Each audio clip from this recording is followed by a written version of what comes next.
¿Es posible que una obra faraónica, creada para dar regadío a 26.000 hectáreas, esté secando los pueblos de alrededor?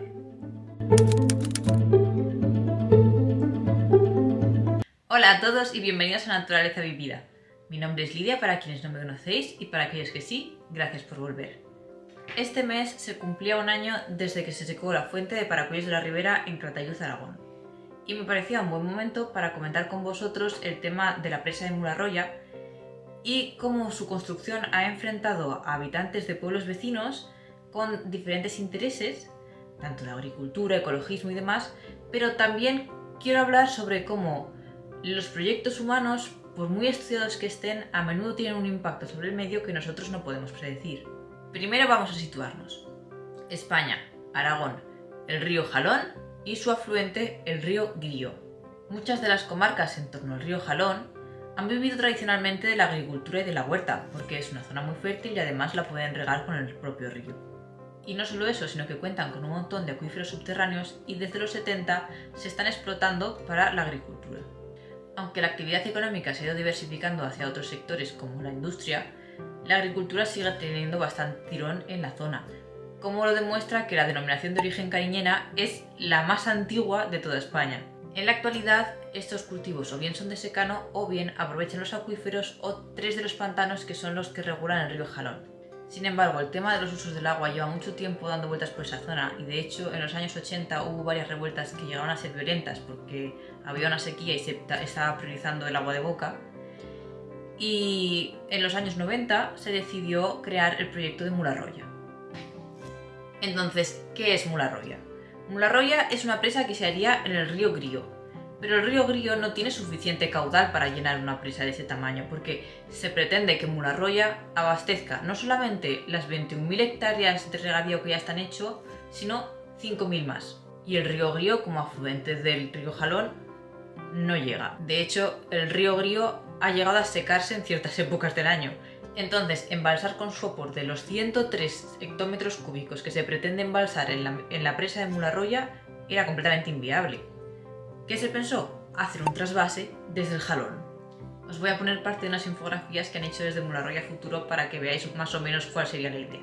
La obra grande de Mularroya como tal cuenta con 4 partes. El embalse de Mularroya, el túnel que llevaría el agua desde el Jalón hasta Mularroya, hasta el río Grío, el azud que desvía el agua del Jalón hacia el túnel y por último una desviación de una carretera que hay que hacer porque ahora mismo pasa por donde va a estar instalado el embalse, por lo tanto hay que llevarla hacia otro lado. Entonces ya empezamos a ver la magnitud que tiene este proyecto.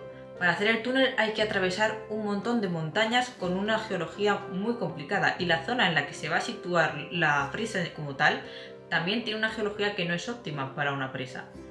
Y se pretende que la presa se sitúe en un río que va a aportar más o menos un 20%, mientras que el trasvase aportará el 80%. Es una obra muy compleja. Y como pasa con estas cosas complejas, salen muchos problemas. El primer problema era de diseño. La presa se va a situar en una zona que son Red Natura 2000, CEPA y LIC, es decir, zonas protegidas tanto por España como por Europa por tener una fauna o una flora específicas y en peligro de extinción. Para empezar ya, con estos problemas hay muchísimos otros proyectos que se han echado para atrás de una magnitud mucho menor. Pero el proyecto de Mularroya de momento seguía hacia adelante. Quiero enseñaros un pequeño fragmento de un vídeo que hizo La Sexta, por favor que no me lo quiten por copyright, pero que me parecía que ilustraba bastante bien este problema. El pantano de Mularroya en Aragón es una obra gigantesca que va a destrozar una zona de alto valor ecológico. Una sentencia de la Audiencia Nacional ha determinado que este pantano es ilegal y que además provocará daños irreversibles. Pero a pesar de todo, el Ministerio de Medio Ambiente ha decidido seguir adelante. La indignación en la zona es total. Cuando la obra esté terminada, toda esta zona quedará inundada, aunque desde aquí solo contemplamos una parte. En total, el pantano ocupará 463 hectáreas e inundará incluso parte del actual Nacional 2.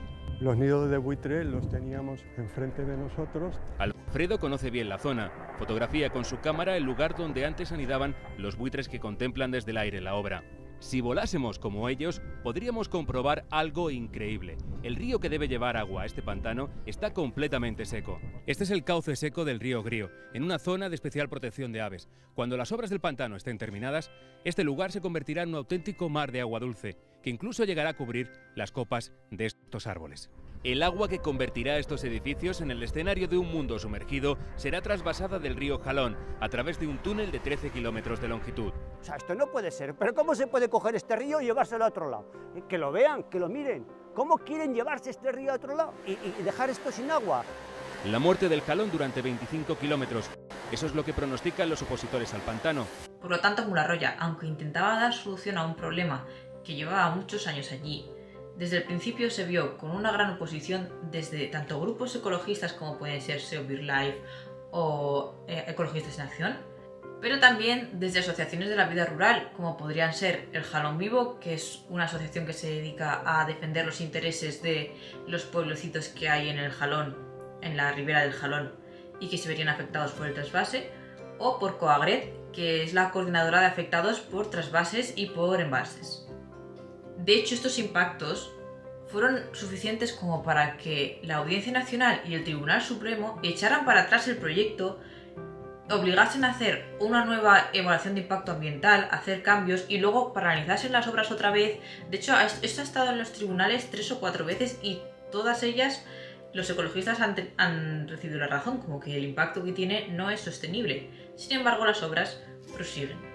Pero claro, no todo el mundo lo ve así. Os quiero leer un fragmento de una entrevista que se le hizo al presidente de usuarios del Jalón, que todo esto lo tendréis abajo para que lo podáis leer vosotros y demás.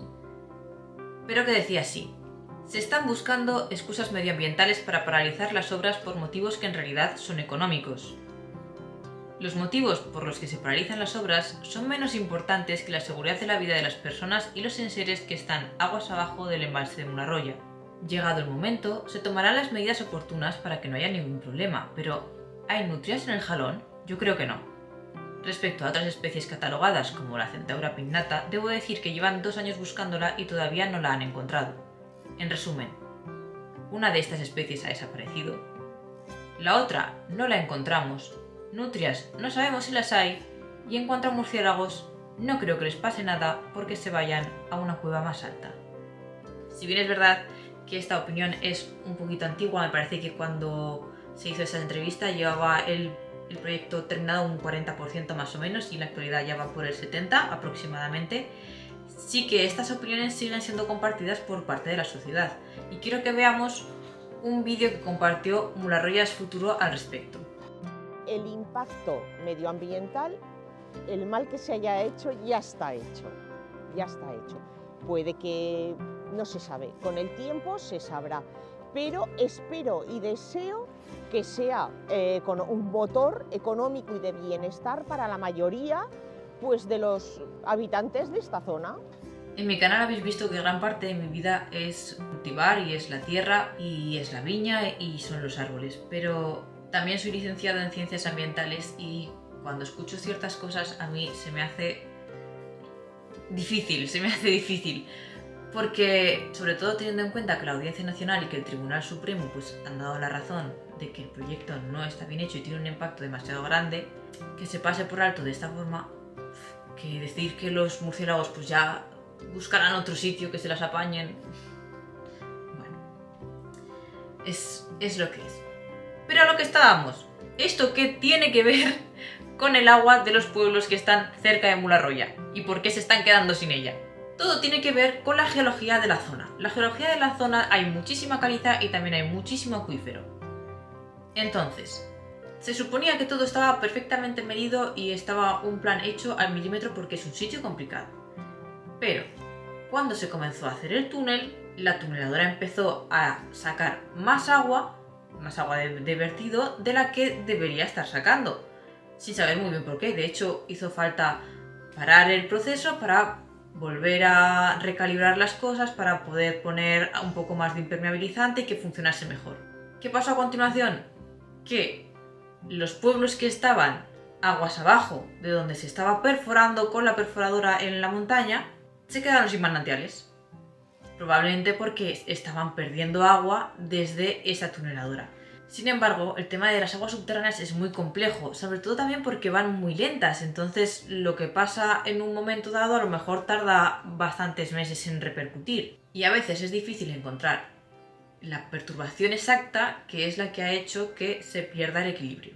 Pero para mí está más bien claro, ¿no? Meter la tuneladora por en medio del acuífero probablemente tenga algún tipo de efecto. Sin embargo, desde la configuración hidrográfica del Ebro dijeron que eso no tenía nada que ver, que sí, que se había perdido un poquito más de agua de la que se esperaba, pero que el tunelaje había ido bien y que probablemente si no había agua en las fuentes era por la sequía. Todo esto teniendo en cuenta que la tuneladora tenía problemas de impermeabilidad y estaba sacando 5 veces más de vertido de agua del esperado. Os quiero leer un pequeño fragmento de la nota de prensa que hizo la Confederación Hidrográfica del Ebro cuando empezaron a secarse todos los acuíferos aguas abajo de donde ellos estaban perforando. Dice así: se han afectado una serie de acuíferos y se ha constatado una disminución del caudal filtrado. Hay una serie de acuíferos que se han visto afectados por el paso de la tuneladora, pero principalmente es la sequía actual. Habrá que esperar un tiempo para que las lluvias recarguen los acuíferos. Además, se deben emplear 8 millones de euros en un tratamiento adicional y excepcional para atravesar la zona permeable completamente y en el menor tiempo posible para poder disminuir el drenaje y aplicar inmediatamente la segunda capa. Y eso teniendo en cuenta que la perforación ya lleva el tratamiento de primera fase para mitigar filtraciones. Y sin embargo, los acuíferos y las fuentes seguían secándose. De hecho, desde la Asociación de Jalón Vivo decían lo siguiente: lo siguiente en secarse será el río Jalón, que en la actualidad riega los campos de esta localidad de economía eminentemente agrícola y de todas las que se encuentran aguas abajo. Dijeron que no se afectaría el manantial de la fuente y está seco. Si este es el nivel con el que se ha hecho todo el proyecto de Mularroya y el trasvase del Jalón, podemos temblar por las consecuencias que vaya a tener. Si en esta zona hay tantos pueblos, es por el agua del río. Si secan el río, los pueblos morirán.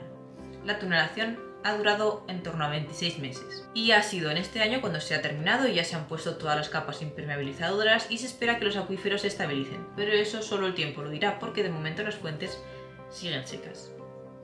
Y eso nos lleva a la segunda parte, que es el propio trasvase. Se pretende tomar agua del río Jalón para llevarla a Mularroya y a completar con el agua del río Grío. En total, a través del túnel se ha proyectado tomar 8 metros cúbicos por segundo de agua del Jalón. El caudal medio del Jalón son unos 20 metros por segundo. Pero eso es el caudal medio, y además no es durante todo el año. En Calatayud, que es cerca de la zona donde se pretende tomar ese agua, su caudal puede llegar a unos 6 metros cuadrados por segundo. ¿Cómo hacemos para tomar 8 si tenemos 6? Es por esto que muchas de las quejas de los pueblos de alrededor, de las quejas de los pueblos que están por debajo de donde se tomaría ese agua, es que su zona se va a secar. Les están asegurando que va a haber un caudal ecológico que mantenga el río, mientras que a la vez les dicen que van a tomar más agua de la que lleva el río en esa zona. Eso es inviable. Y ya no solamente es el impacto ecológico que pueda tener la práctica desaparición del río en ese cacho, sino es que allí también hay agricultores que toman agua del río, allí también hay huerta. ¿Se pretende dejar sin riego a esa zona para que riegue en la zona donde está el embalse? ¿O se enviará agua del embalse para los regantes de esa zona? Es que tampoco tendría ningún sentido. No hay agua suficiente en esa zona como para tomarla y llevarla a un embalse de semejantes proporciones. En 2021, el periódico de Aragón ya escribía: es un trasvase que supondrá que los pueblos entre Envid de la Ribera y Ricla vean desaparecer el río tal y como lo conocemos, para convertirse en un cauce mínimo incapaz de mantener las vegas tradicionales y los usos agrarios que ahora se dan. De terminarse el trasvase del Jalón, el paisaje sufrirá una profunda transformación que tendrá consecuencias en el turismo rural y sobre todo exigirá profundas modificaciones en la actividad agraria para la supervivencia. Esto es, los pequeños agricultores y aquellos que cultivan para poder vivir ellos, lo cual me lleva a un segundo punto. Muchas de las asociaciones que se están quejando en Mularroya sospechan de intereses ocultos. ¿Por qué si no este macroproyecto habría podido superar tantas sentencias en su contra? Pues porque fue nombrado obra de interés general prioritario y de este modo este proyecto de Mularroya se blindaba ante las sentencias que iban en su contra. Os quiero poner otro pequeño fragmento de un documental de unos estudiantes de periodismo sobre el tema de Mularroya, en el que vais a ver a personas involucradas en las protestas en contra de Mularroya diciendo que a ellos les parece que a lo mejor hay otros intereses detrás.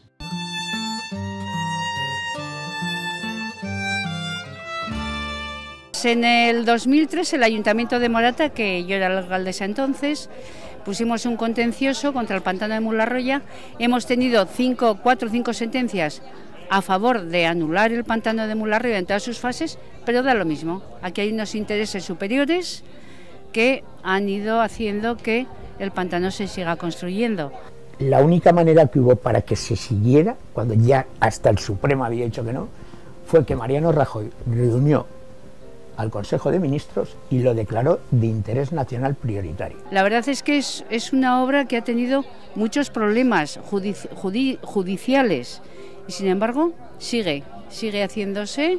Cambian la ley si hay que cambiarla por el interés superior de no de los pequeños propietarios, de los agricultores, no, sino de las grandes fincas, de los grandes tenedores de tierra, de los que usurpan todo, usurpan el agua y lo usurpan todo.